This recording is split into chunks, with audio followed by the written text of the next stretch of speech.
હું હાલે જગુભાઈ વિપુલભાઈ બોલું છું. બસ જો આ અમદાવાદ અત્યારે પ્રયાગરાજ આવ્યા છીએ. એમ ને કેટલા દી થયા તમારે? 2-3 દી થઈ ગયા.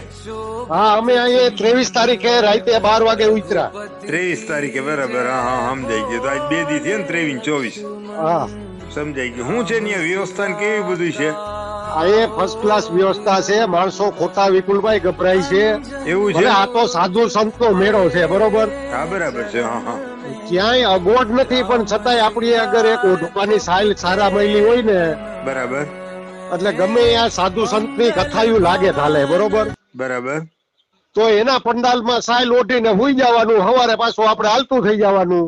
સમજાઈ ગયા. બરાબર. આ પછી આ બધાને રૂમ ના ને તો વ્યવસ્થા ના જ હોય ને, કઈ સવાલ જ નથી. હા. અને ખાવા ભલે એને પીવામાં બરોબર શું છે? જો દાખલા તરીકે અમને ખાકી બાબા છે બરોબર, હા હા હા ત્યાં અમને વ્યવસ્થા મળી ગઈ છે બરોબર. હા બરાબર નિલેશભાઈ ભાલોડિયા કરીને છે એના શેઠ ની હિસાબે, બરાબર સમજાઈ ગયું. ઉમિયાજી લેથવાળા. હા હા હા સમજાઈ ગયું. બરાબર. બાકી અહીંયા કોઈ જાતની અને ગભરાવાની ચિંતા નથી. આ ખાવા પીવાનું શું છે? ખાવા પીવાનું બધે તમને મહાત્મા બોલાવે કે આવો અહીંયા પ્રસાદી લઈને જાજો. સવારે નાસ્તો, ચા, કોફી. વાહ ભાઈ વાહ, ધન્યવાદ સવારે કહેવાય ને તો નાસ્તો, આટલું બધું. ગરમમાં ગરમ નાસ્તો પાછો. હા બરાબર. અને ટ્રાફિક માણસ નો આમ હાલવા ચાલવામાં કઈ બીજું કઈ કાંઈ કોઈ જાતનું ટ્રાફિક એટલે નથી. એટલે બે વાળાના અંદર વ્યવસ્થા શું છે? અંદર અંદર વ્યવસ્થા છે. તમારે જો ઓલો ઈ રિક્ષા છે ને ઓલા બેટરી વાળા ચાર્જિંગ વાળા. હા બરાબર બરોબર, ઈ રિક્ષા મળી જાય, ઓલા રિક્ષા મળી જાય. સમજાઈ ગયું. તો અહીંથી તો અને બધા ભાડા BS છે સસ્તા, અમારે. એ કઈ ભાડું નથી. 50 રૂપિયા કે 100 રૂપિયામાં તમને સંગમ લગન લઈ જાય. સમજાઈ ગયા. અહીંયા તો બધા BS કે કેટલું હાલવાનું હોય, ત્યાં વ્યવસ્થા ના હોય, ના ના કેટલું માણસ હોય ને.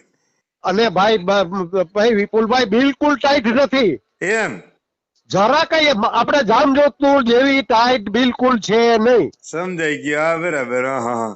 તો સારું સવારમાં કહેવાય લે. કોટ પહેરવો નથી પડતો. સમજાઈ ગયા. હા હા બરાબર.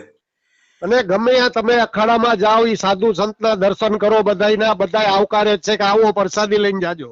વાહ ભાઈ વાહ. તમે કહો છો સવારમાં ચા કોફી ને બધી વ્યવસ્થા હોય નાસ્તા ને, તો પછી ધન્ય કહેવાય ને. એટલું બધું સમજી લે. હા. અને ક્યાંય ગમે ત્યાં સંડાસ બાથરૂમ કરવું હોય તો એવી ચોખ્ખાઈ સંડાસ બાથરૂમમાં. અને જ્યાં સંડાસ બાથરૂમ હોય ત્યાં નળ. વાહ ભાઈ વાહ. સમજી ગયા? ઈ નળ માટે ઈ બધું હાબુ ને બધું મૂકેલું હોય. વાહ ભાઈ વાહ. નાવા ધોવાની ને બધી સગવડતા ખરી ને? બધીએ સગવડતા, વાહ ભાઈ કાંઈ વાહ. ગભરાવાની ચિંતા છે જ નહીં. સારું સારું. હાલો તો અહીંથી બધાને કહીએ કે ભાઈ જાવ તમ તારે, હા, કઈ અગવડતા માણસો નથી તમ તારે. ખોટા ગભરાઈ જાય છે. જો ટિકિટ જો કન્ફર્મ થઈ જતી હોય ને, હા હા હા આ તો આવો કાંઈ છે એની ખર્ચો જ નથી. 750 રૂપિયા રેલવે ની ટિકિટ છે, બરાબર છે. રિઝર્વેશન. હા હા હા બરાબર છે. અમદાવાદ થી 750 ની ટિકિટ છે, જવાના 750, 1500 માં મેળો પૂરો થઈ જાય. સમજાઈ ગયા. હા સ્નાન થઈ જાય. હા, સ્નાન જેટલા કરવા એટલા થાય અહીંયા. એ વાત સાચી છે. સમજી હારું ગયા? અને હારું હાલો સગવડ હાલો, બનાવી. કઈ વાંધો નહીં, બધાને જાણ કરી દે છે અને ભાઈ. ક્યાંય મચ્છર નથી, ક્યાંય તમને પડીકું જોવા રસ્તામાં મળે નહીં. વાહ ભાઈ વાહ. ચાની વાઇટ ક્યાંય રસ્તામાં તમને જોવા મળે નહીં. સરસ સરસ લે. એટલે મારો ભાઈ એને કયો બધાયને, કોઈ ગભરાય નહીં, પ્રેમથી ના આવે, હમ.